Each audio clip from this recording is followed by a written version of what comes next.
Hi friends, నమస్తే అండి. Welcome to our YouTube channel. ఈరోజు మీకు చూపెట్టబోయే రెసిపీ ఏంటంటే హెల్త్కి ఎంతో మంచిదైన చిర్రికూర పప్పు చేస్తున్నానండి. ఇది చాలా చాలా బాగుంటుంది రైస్లోకి.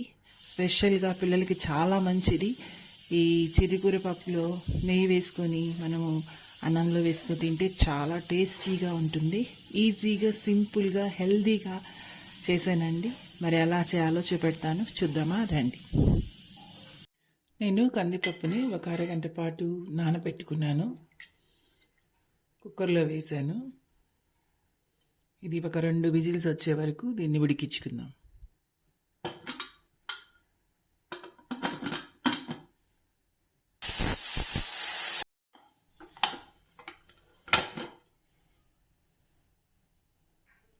పప్పు ఈ విధంగా ఉడికింది.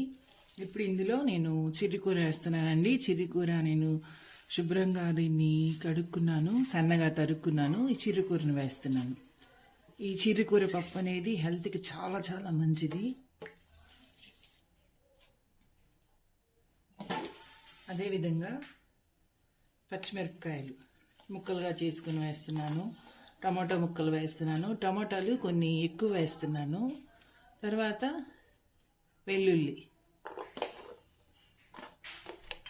వేసాను. అదేవిధంగా చింతపండు వేస్తున్నాను. కొద్దిగా చింతపండు, జీలకర్ర 1 టీ స్పూన్ జీలకర్ర వేస్తున్నాను. పసుపు, సాల్ట్ కూడా వేస్తున్నాను.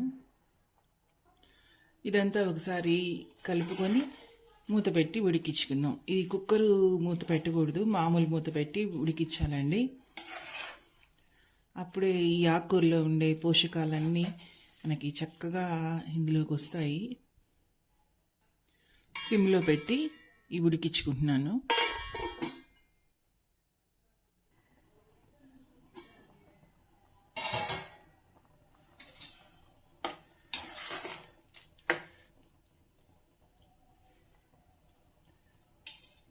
ఈ ఆకు ఉడికించుకున్నాము. ఆకుకూర పప్పు ఈ విధంగా ఉడికిందండి. ఇప్పుడు దీన్ని మనం తాలింపు పెట్టుకుందాం.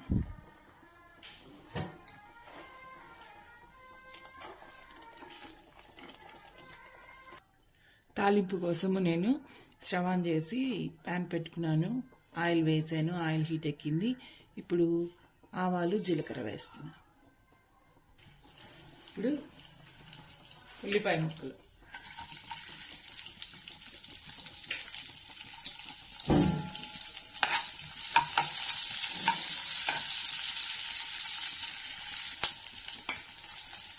దంచుకున్న వెల్లుల్లి,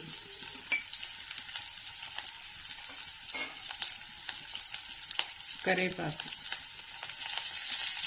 ఎండుమిరపకాయలు ఇవన్నీ వేసి నేను తాలింపు పెట్టుకుంటున్నాను.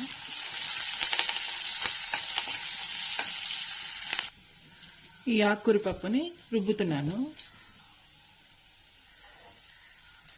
ఇప్పుడు ఈ తాలింపుని ఎత్తి ఇందులో వేస్తున్నాను.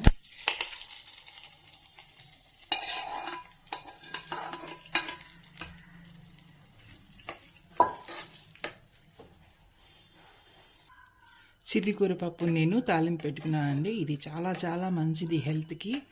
ఈ విధంగా మనము చిర్రికూరను పప్పులో వేసుకుంటే చాలా మంచిది, చాలా టేస్టీ కూడా ఉంటుంది. మరి మీరు ఈ విధంగా తయారు చేయండి. మీరు చేసి మీకు ఎలా వచ్చిందో నాకు కామెంట్స్ రూపంలో తెలియజేయండి.